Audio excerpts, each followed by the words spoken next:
ሰላም እንዴት ናችሁ? ይህ እውነታ ሚዲያ እንግዲህ በየሳምንቱ በተለያዩ ሃይማኖቶች ዙሪያ ጥናት የሚያደርግ እንዲሁም በተለያየ የዓለም ፍልስፍናና የዓለም ታሪክ ላይ ጥናት አድርጎ የሚያቀርብላችሁ ሚዲያ ነው። ስለዚህ ይህ ሚዲያ አዲስ የሆናችሁ በዚህ ቻናሉን ሰብስክራይብ በማድረግ ጀምሩ።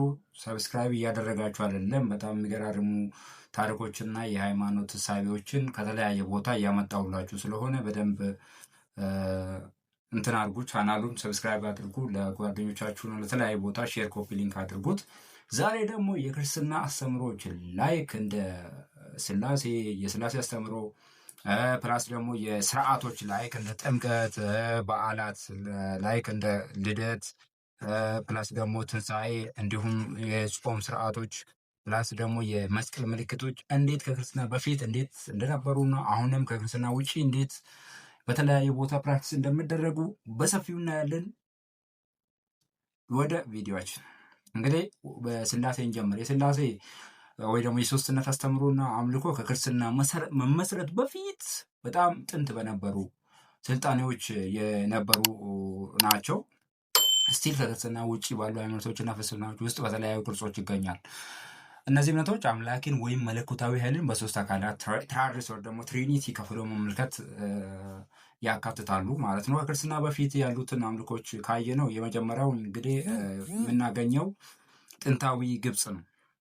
ኤንሸንት ኢጅፕት የምለውን ኤንሸንት ኢጅፕት ግን ጥንታዊ ግብፅ። በግብፅ እምነት በርካታ የሶስትነት ስብስብ ወይ ደግሞ ትራዲየስ ነበሩ። በጣም ታዋቂ የሚባለው ኦሲረስ፣ አይሲስ እና ሆረስ ነው። እንግዲህ በጣም ታዋቂ የሚባሉ የትሪኒቲ እሳቤ ያላቸው የኦሲረስ፣ አይሲስ እና ሆረስ ሲሆኑ እነዚህ እንደ አባት እናትና ልጅ ተደርጎ ይመለኩ ነበር። አባት ፋዘር፣ ሰን እንደ ማዘር ላይክ አሁን ባይዞ አንዳንዴ ቅድስት እንትና መንፈስ ቅዱስ ላይክ እንደ እናት የምገለጽበት ቦታ በተለይ መጽሐፍ አክስማሮስ ላይ አይታችሁ ከሆነ ማለት ነው። እንደ አባት እንደ ልጅና እንደ እናት ላይክ ፋዘር አባት፣ ወልድ፣ ልጅ፣ መንፈስ ቅዱስ እንደ እናት የምገለጽበት ሁኔታ አለ። ሰው ኦሲረስ፣ አይሲስ እና ሆረስ በዚህ ይታወቃሉ ማለት ነው። በተጨማሪ ደግሞ በቲቢስ ከተማ አሙን፣ ሙትና ሆኑስ የሚባሉ ሶስት አማልክት አንድ ላይ ይመለኩ ነበረ ማለት ነው በአንድ አምላክነት።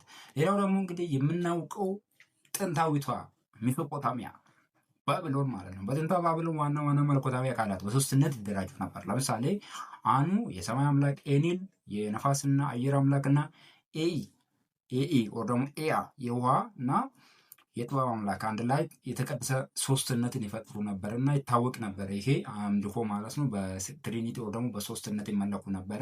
ይሄ እንዲሁም በጣም ታዋቂ ነው። አኑ፣ ኤንሊል እና ኤአ ወይ ደግሞ ኤኢ የሚባሉት በጣም ታዋቂ ነው በሜሶፖታሚያ ወይ ደግሞ በአኑናኪ እሳቤ ማለት ነው። ሌላው ደግሞ እንግዲህ ሂንዱይዝም ነው። ሂንዱይዝም ደግሞ በጣም ሲምፕሊ ከክርስቲያኒቲ ጋር ምንም አይነት ልዩነት እንደውም የለውም። የትሪሙቲ ከነስሙ ራሱ ማለት ነው። ሂንዱይዝም በሂንዱ እምነት ትሪሙቲ የሚባል የሶስትነት አስተምሯል። ይህም የመለኮትን በሶስት ዋና ተግባራትና አካላት እንደሚገለጽ ነው። ላይክ ለምሳሌ አብ ወልድ መንፈስ ቅዱስ ማለት አብ ወላዲ፣ ወልድ ተወላዲ፣ መንፈስ ቅዱስ ሰራጺ አይደለም የምንለው። ከዛ ደግሞ የራሳቸው ሶስት አካል አንድ አምላክ ነው። ሶ ላይክ ዛት በተመሳሳይ ኢቭን የእንትኑ የቅርጽ ወይ ደግሞ ምስሉ እንኳን ልዩነት የለውም።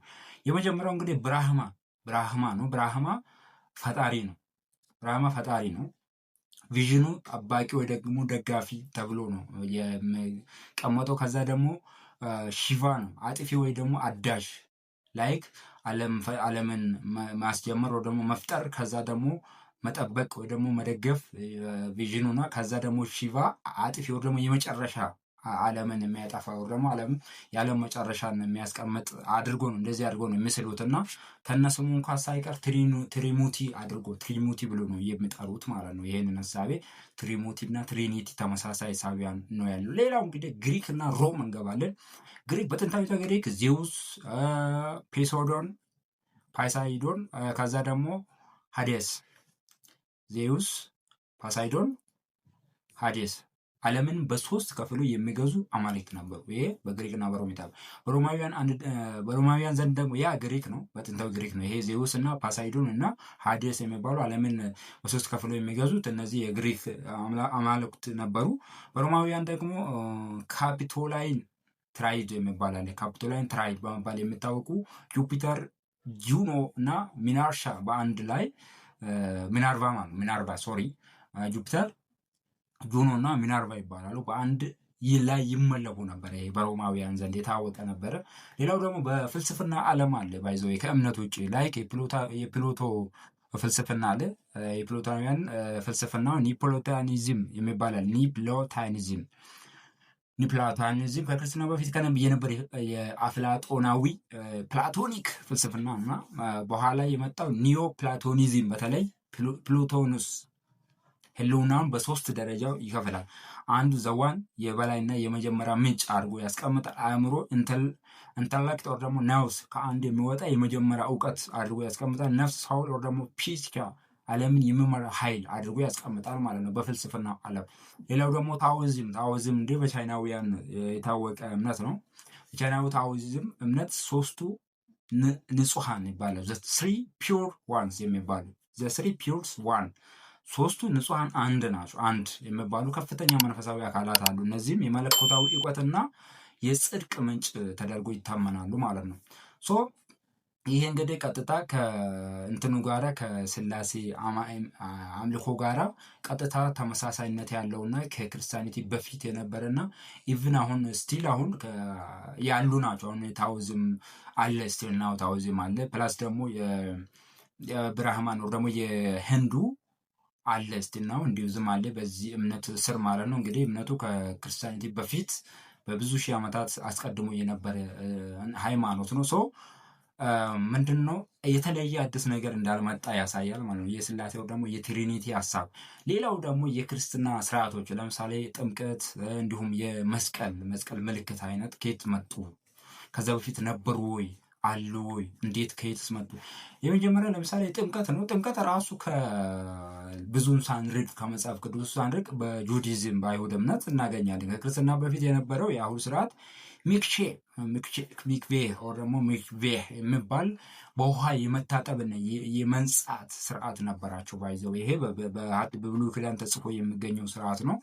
ይህም ከሃይማኖታዊ እርክሰት ለመንጻት ወደ መቅደስ ከመግባት በፊት ወደ ደግሞ ወደ ቤተ መቅደስ ከመግባት በፊት ለመቀደስና አህዛብ ወደ አይሁድ እምነት ሲለወጡ ላይክ አሁን አንድ ከአይሁድ እምነት ውጭ የሆነ ሰው ወደ አይሁድ እምነት መግባት ከፈለገ ይጠመቃል። ላይክ አሁን አንድ ሰው ወይ አንድ ሙስሊም ወር ደግሞ ሌላ ሃይማኖት ተከታይ ክርስትና ለመግባት መጀመሪያ ጥምቀት ነው የሚደረግለት አይደለም። ሰው በተመሳሳይ ሁኔታ በአይሁድ እምነት ማለት ነው። አይሁድ እምነት ኦልሞስት 3500 አካባቢ ይሆናል እንግዲህ ከክርስትና ሃይማኖት በፊት ነው፣ ከኢየሱስ ልደት በፊት ማለት ነው። ሰው የጥምቀት ስርዓት አላቸው ስቲል ነው አላቸው ነበራቸው መጀመሪያ ማለት ነው። ሶ ይሄንን ተጠቅመው ነው ወደ እንትን የሚገቡት ወደ አይሁድ የሚገቡት ወይ ደግሞ ወደ ጁዲዝም እምነት የሚገቡት ማለት ነው። ሌላው ያው የዛው ላይ ዮሐንስ ያጠምቅ የነበረ ጥምቀት አለ። ኢየሱስ አገልግሎት ከመጀመሩ በፊት ጥምቀት ያጠምቅ ነበረ። የንስሐ ጥምቀት ያጠምቅ ነበረ እንትና ራሱ ዮሐንስ ራሱ ማለት ነው።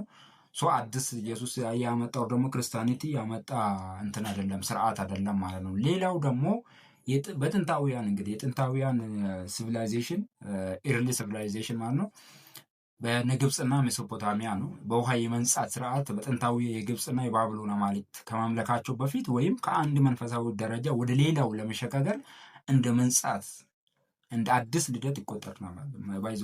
ለዛ ነው ለምሳሌ ከውሃና ከመንፈስ ካልተወለዳችሁ በስተቀር ይላል አይደለም መጽሐፍ ቅዱስ ላይ ግዛት እንደ ልደትም ነው ይሄ ለመሸጋገር ወደ ሌላ ደረጃ ለመሸጋገር እንደ አዲስ ልደትም ይቆጠር ነበር በጥንታዊ ግብፅና በሜሶፖታሚያ የተለያዩ አማልክት ሳቢ ውስጥ ማለት ነው። ነባር እንትን ነው ማለት ነው። ነባር ፕራክቲስ ነው፣ አዲስ የመጣ ፕራክቲስ አይደለም ማለት ነው።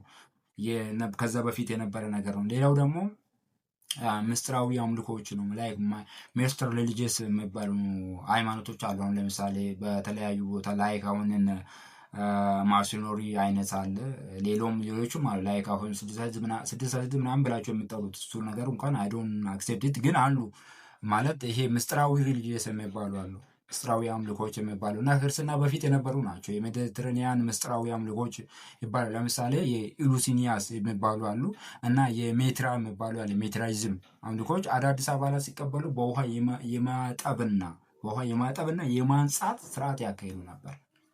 ከበፊቱ ጀምሮ ይሄ ስርዓት በተለያየ እንትኖች ውስጥ በተለያየ ፕራክቲሶች ውስጥ በተለያየ ሪቹዋል ወር ደግሞ በተለያየ አምልኮ ውስጥ የነበረ ስርዓት ነው የጥምቀት ስርዓት። አዲስ የመጣው ደግሞ በክርስቲያኒቲ ሃይማኖት የመጣ የተጀመረው ደግሞ በኢየሱስ አስተምሮ የተጀመረ ነገር አይደለም። በመጽሐፍ ቅዱስ እሳቤን ብንሄድ ከዛ ውጭም ብንሄድ ማለት ነው።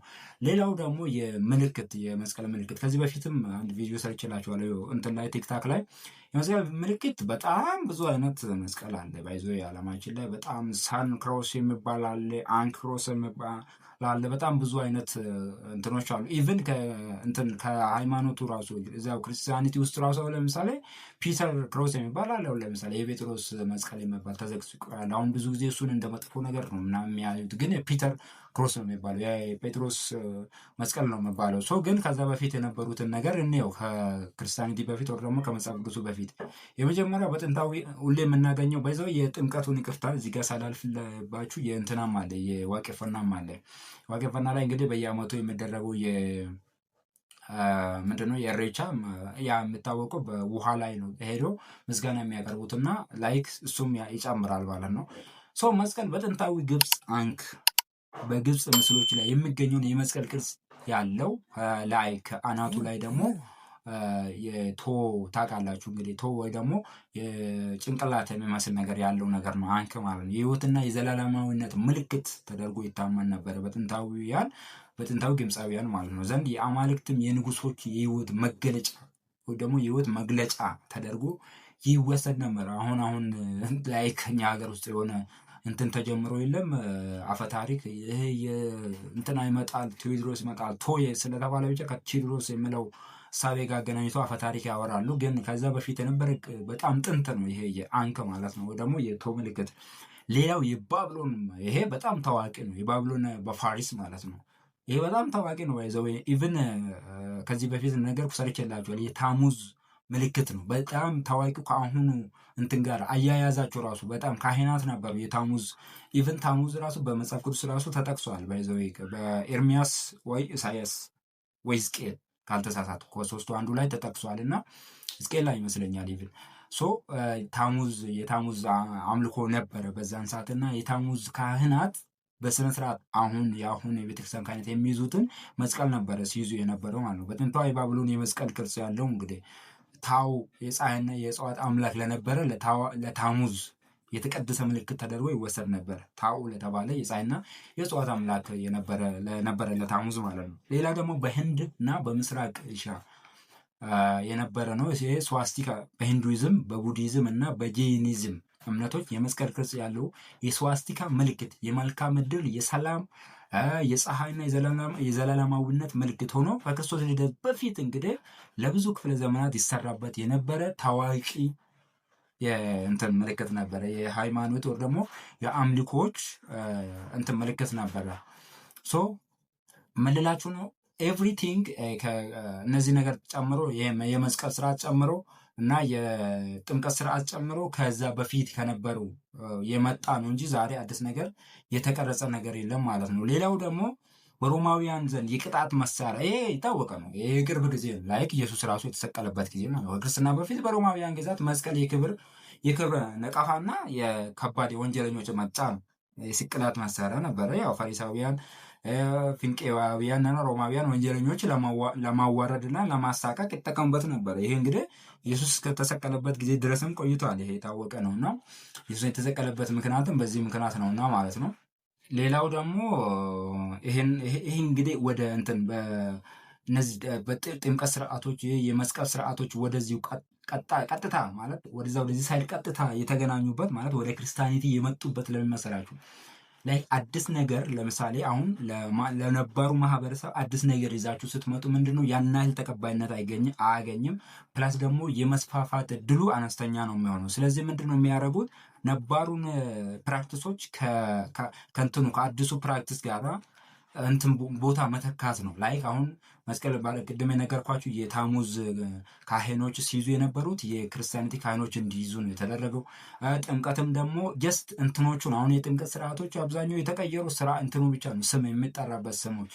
አሁን ይሄ ላይክ አሁን ለምሳሌ ሂንዱይዝም ፕላስ ደግሞ ጁዲዝም ውስጥ የሚደረገውን ስርዓት እንዳለ ሆኖ ግን የሚጠቀሙበት ስምና አላማ ብቻ ነው ልዩነት ያመጣው ማለት ነው። ከዛ ውጭ ግን ምንም አይነት ልዩነት የመጣው ነገር የለም። ለምሳሌ በዛኛው በጁዲዝም ሌላ ስም የነበረው ሲሆን ሲያጠምቁት ይሄኛው በስመ አብ ወወልድ ወመንፈስ ቅዱስ ተብሎ ይጠመቃል ማለት ነው። ስርዓቱ እንዳለ ነው የመጣው። ያ ለዛ ነው የምላችሁ ሃይማኖትን ላይክ እንደ ፖለቲክስ አንዱን ዳሜጅ አድርጎ የራሱን የሚያስፋፋ ነው ብዬ የማስቀምጠው ከዚህ አንጻር ነው።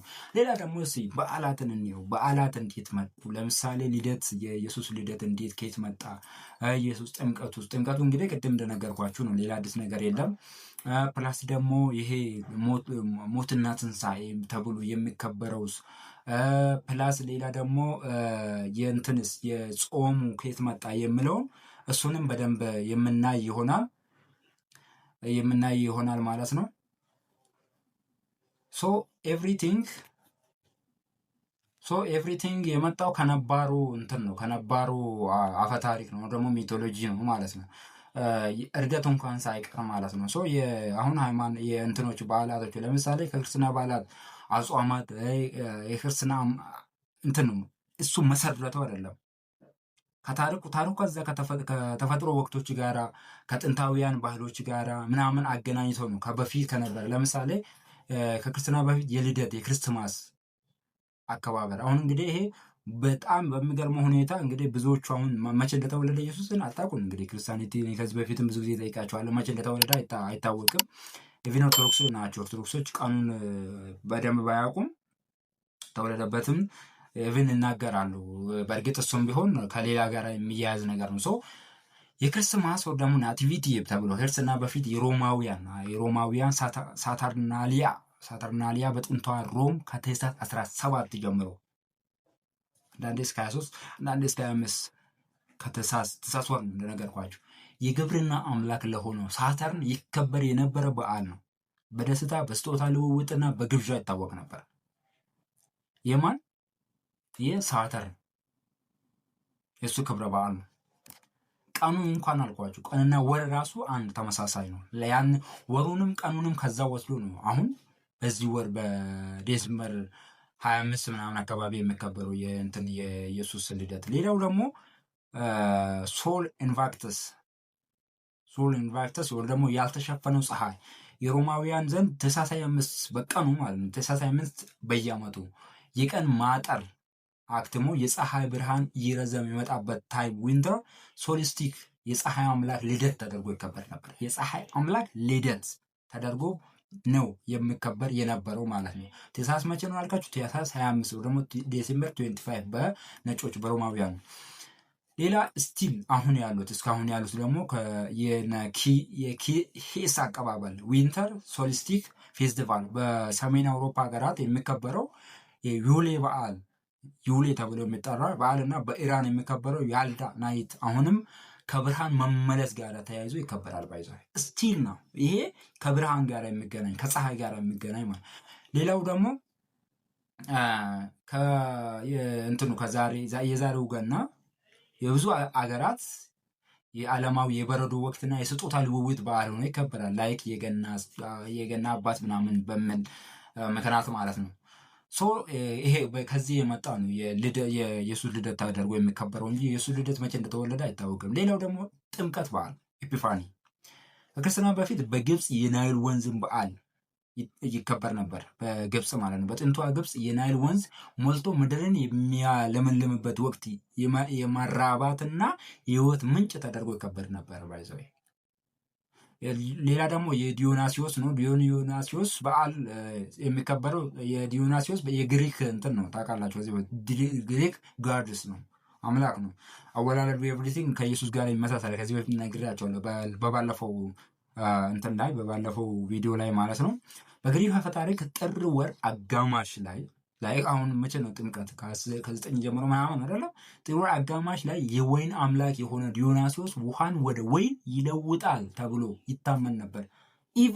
የቃና ዘገሊላ ታሪክ ማለት ነው። ዲዮናሲዮስ ውሃን ወደ ወይን ለውጧል ቀይሯል ተብሎ በዓል ይከበራል። ሌላው ደግሞ በህንድ እስካሁን ያለው ልንገራችሁ። በህንድ ኩምቢ ሜላ የሚባል አለ። በሂንዱይዝም እምነት ከተቀደሱ ወንዞች ለምሳሌ ጋንጂስ የሚባል ወንዝ አለ ህንድ ገብቶ በመጠመቅ በመታጠብ ከኃጢአት መንጻት ትልቅ ቦታ ያለውና እስካሁን በሚሊዮኖች የሚከበር ስርዓት ነው። እስቲል ነው ያልኳችሁ ህንድ ውስጥ። ሌላው ውስጥ ወደ ጾም እንሂድ። ግሬት ሌንት ኦር ደግሞ ግሬት ሌንት የሚባለው የ40 ቀን ጾም። የ40 ቀን ምሳሌነት ቁጥር 40 በጥንታውያን ባህሎች በብሉይ ኪዳን የፈተና የመንጻት የዝግጅቶች ዘመን ነበር። ለምሳሌ የሙሴ 40 ቀን በሲና ተራራ፣ የኤልያስ 40 ቀን ጉዞ፣ የይሁዳ 40 ቀን 40 ዓመት በምድረ በዳ። እነዚህን ከዚህ ጋር ይያዛል። ይሄ ብቻ አይደለም። ይሄ በመጽሐፍ ቅዱስ ያለው ነው። እኔ ከሁለቱም ጎን እንድታዩ ነው። የባቢሎንና የሶሪያ አፈታሪክ ደግሞ የባቢሎንና ሶሪያ ሚቶሎጂ ውስጥ ደግሞ ታሙዝ ለተባለ ቅድም የነገርኳችሁ አምላክ ማለት ለተባለ አምላክ ሞት በየአመቱ አምላክ ለዚህ አምላክ ሞት በየአመቱ 40 ቀን የሀዘንና የጾም ወቅት ይደረጋል። የእሱም ሞት ታሙዝ ሞቷል። ይህ አምላክ ስለሞተ በየአመቱ እንትን ይደረጋል።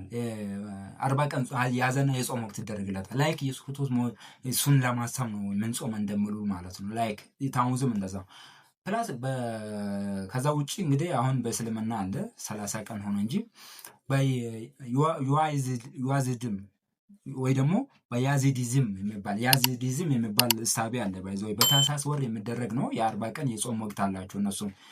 ሌላው ደግሞ ኢስተር ሪዘሬክሽን። ኢስተር እንግዲህ ያው ስሙ ራሱ ታውቃላችሁ ብዬ አስባለሁ። ከዚህ በፊትም የሰራሁላችሁ ይመስላሉ፣ ግን በደንብ ስሙኝ። አንደኛው ከራሳቸው ከአይሁድ እናነሳለን። ፓስኦቨር ወይ ደግሞ ፒሰች የሚባል የእስራኤላውያን ከግብፅ ጦር ባርነት የወጡበትን ዕለት ለማሰብ የሚያከብሩ በዓል ነው። የክርስቶስ ሞትና ትንሣኤ የተፈጸመው በዚህ በዓል ወቅት ነበር። ስለዚህ ከዛ ጋር ይመሳሰላል የኢስተር ፓስኦቨር ጋር ማለት ነው። ሌላው ደግሞ የፀሐይ በዓላት ስፕሪንግ ኢኳኒክስ የሚባለው በጥንታውያን አረማውያን ዘንድ በጸደይ ወይ ደግሞ ስፕሪንግ ስጠባ ተፈጥሮ ከአበበችበት ህይወት ከአዳዲስ ስለሚጀምር ኢዮስታር አመጣጡ ራሱ ኢዮስታር ወይ ደግሞ ኦስትሪያ ኤስተር ለተባለችው የመራባትና የጸዳይ አምላክ በዓል ይከበር ነበረ።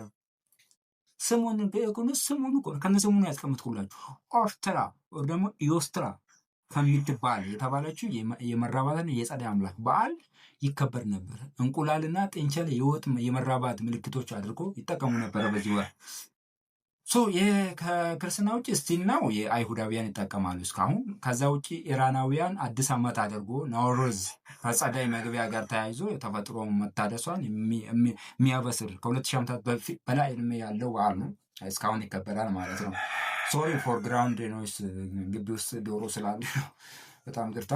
ሌላው ደግሞ ወደ እርገት ጋር እንሄዳለን። እርገት እንግዲህ ኢየሱስ ክርስቶስ አድርጓል።